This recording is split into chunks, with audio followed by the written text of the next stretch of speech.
পারবো না। তো এখানে আমার কাছে কফি ছিল একটুখানি, কফিটাকে আমি একটু ভেজেছি আর আলু সিদ্ধ করে নিয়েছি, ওর ভেতর দিয়েছি, ওর ভেতরে মটরশুঁটি দিয়ে দিয়েছি।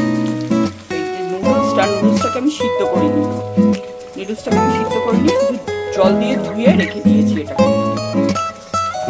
আমি সাদা তেলেই ভাজছি, আর এখানে যেহেতু কোনো কিছু আমরা অ্যাড করতে পারবো না, পেঁয়াজ রসুন তো সবাই জানে, আর এখানে আমি শুধু দিয়েছি একটু ভিনেগার আর একটু চিলি সস।